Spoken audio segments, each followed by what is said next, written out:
La Revolución cubana fue un hecho histórico que no solo marcó al pueblo de Cuba, sino a toda Latinoamérica y el mundo.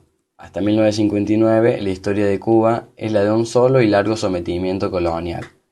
El triunfo de la revolución liderada por Fidel Castro el 1 de enero de 1959 fue un punto de inflexión en la historia de Cuba. Este pequeño país caribeño, gobernado por la dictadura del general Fulgencio Batista, tenía una economía dependiente y se hallaba sometido a la influencia de los Estados Unidos. Los cambios impulsados por el gobierno de la Revolución a partir de 1959 provocaron un fuerte enfrentamiento con su poderoso vecino. En aquel mundo bipolar, ocurrió en un contexto internacional de disputas entre las dos grandes potencias, los Estados Unidos y la Unión Soviética, al que se denomina Guerra Fría.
Hijo de un rico terrateniente, Fidel Castro Ruz creció en un ambiente privilegiado, pero su padre le inculcó desde niño el aprecio por la situación del desafortunado.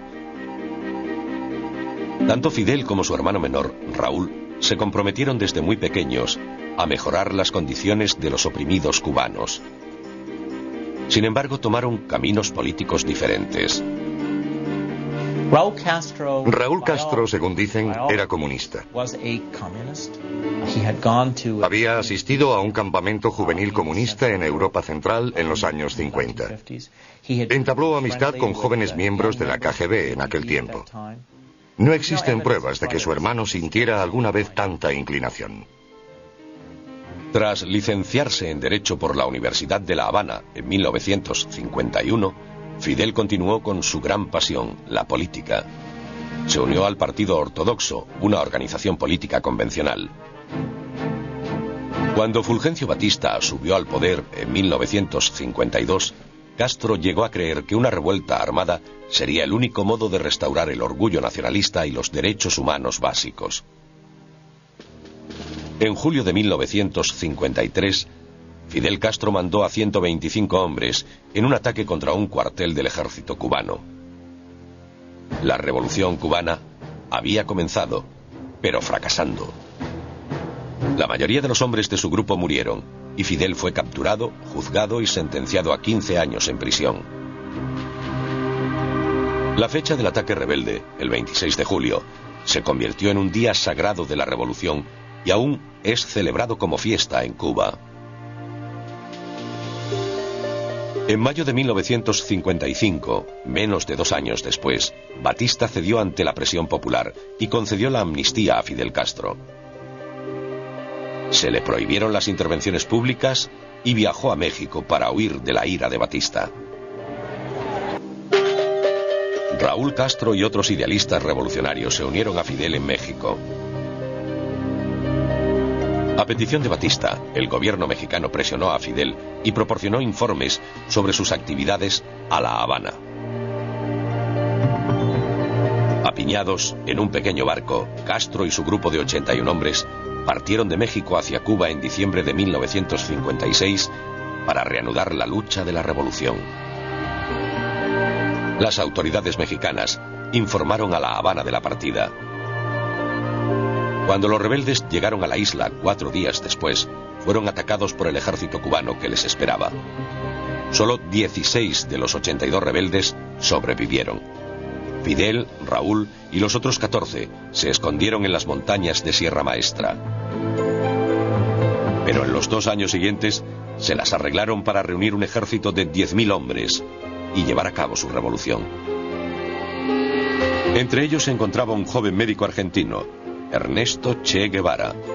Fidel y el Che establecieron una relación de admiración mutua y de verdadera amistad. El avance hacia La Habana estaba en marcha, pero Castro necesitaba desesperadamente suministros para asegurarse la victoria final. Aquella necesidad llevó a los comienzos secretos de la que se convertiría en la relación más notoria y enardecida entre 2 países durante la Guerra Fría.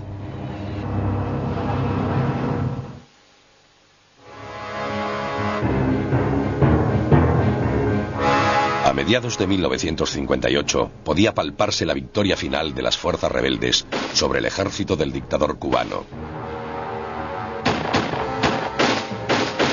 Las tácticas de guerra de guerrillas eran muy efectivas contra las fuerzas convencionales de Batista. Pero los rebeldes seguían escasos de armamento y munición. A finales de 1958, Castro tomó la difícil decisión de pedir ayuda a la Unión Soviética. Castro no quería alinear la revolución con ninguna superpotencia y correr el riesgo de que ésta quisiera asumir el control de Cuba, como lo había hecho Estados Unidos durante más de 50 años. Sin embargo, necesitaba ayuda y sabía del apoyo incondicional de Moscú a las guerras de liberación. Hay caminos que conducen a una sola dirección. Ese camino lo escojo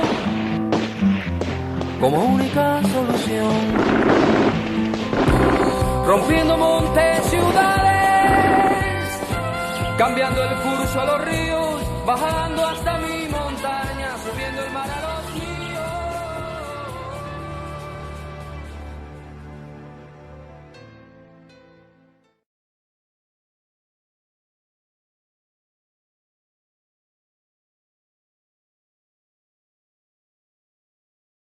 Cuando ellos lanzaron la última ofensiva en la Sierra Maestra, reunieron alrededor de 10.000 hombres. Y nosotros teníamos 300, pero ya nuestros 300 combatientes eran gente muy veterana. Teníamos relativamente poco parque, pero en esa ocasión defendimos las posiciones, excepto en el frente, en el segundo frente donde ya estaba Raúl. Porque cuando vino la ofensiva nosotros trajimos las tropas de Almeida que estaban cerca de Santiago, las tropas de Camilo que estaban en el llano, las tropas de Ramiro que estaban hacia el este, y fuimos reuniendo todas las tropas. Establecimos por los distintos puntos de penetración en la sierra, establecimos nuestras posiciones y fuimos resistiendo, le fuimos retardando el avance y ocasionándoles bajas sucesivamente. La guerra nuestra durante muchos meses se desarrolló en un territorio que tenía unos 30 kilómetros de largo por 20 kilómetros de ancho, en un área de 60 kilómetros cuadrados.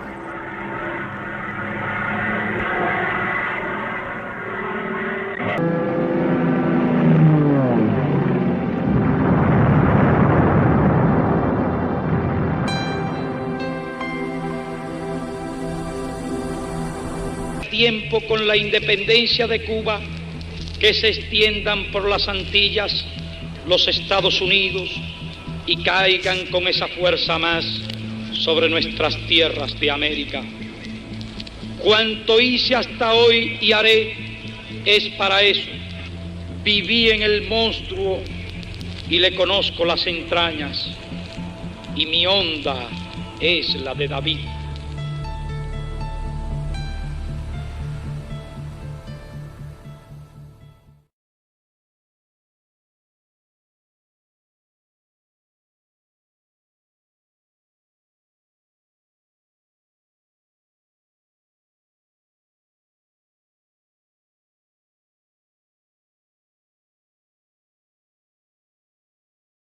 Si yo a Cuba le cantara una canción, tendría que ser un son revolucionario.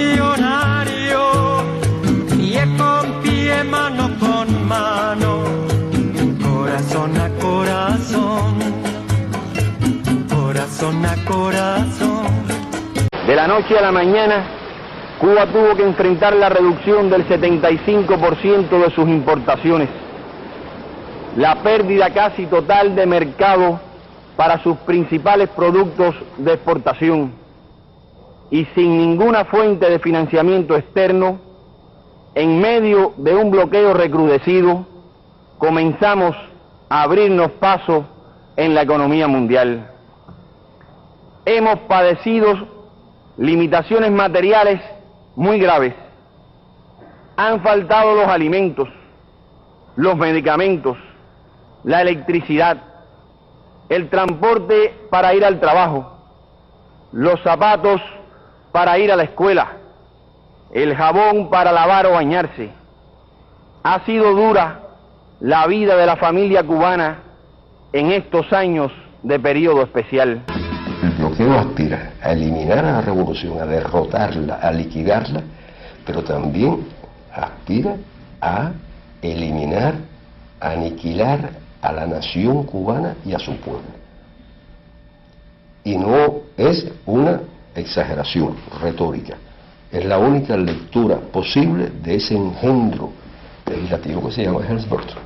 Dicen que me arrastrarán por sobre rocas cuando la revolución se venga abajo, que machacaran mis manos y mi boca, que me arrancaran los ojos y el badajo. ¿Será que la necedad falló conmigo? La necedad de lo que hoy resulta necio, la necedad de asumir al enemigo, la necedad de vivir sin tener precio. Yo no sé lo que es el destino, caminando fui lo que fui. Haya Dios que será divino, yo me muero como viví, yo me muero como viví, yo me muero como viví.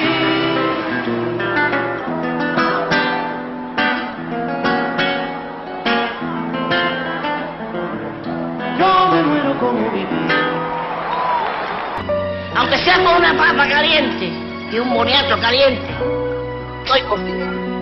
Y mientras existía la URSS, nos defendíamos del bloqueo. Mientras existía la URSS, el campo socialista y las relaciones económicas que teníamos con ellos, era más soportable el bloqueo. Bloqueo que nos hace hoy un daño incomparablemente mayor, puesto que no tenemos dónde apoyarnos para combatirlo, puesto que no tenemos aquellos recursos y aquella solidaridad que emanaba del campo socialista y de la Unión Soviética fundamentalmente. Antes el bloqueo hacía daño, y durante 30 años hizo mucho daño, pero el daño más terrible nos lo hace ahora, cuando ese bloqueo se ha intensificado, cuando ese bloqueo lo lleva a cabo el poder hegemónico en el mundo, y cuando ese bloqueo se aplica en las nuevas condiciones. Yo hace 12 años dije, 12 años, que no son 2 días, dije estas palabras: con una papa y un boniato caliente, yo estoy con Fidel. Y hoy las repito: con una papa caliente, yo estoy con Fidel hasta los días de mi vida. Hasta los días de mi vida.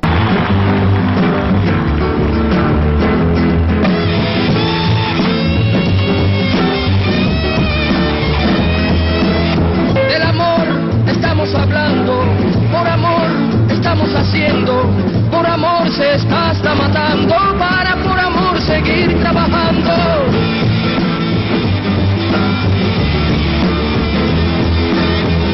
Que nadie interrumpa el ritmo, queremos amar en paz, para decir en un grito: Cuba va, Cuba va. No deseamos que la sangre de cubanos y norteamericanos sea derramada en una guerra.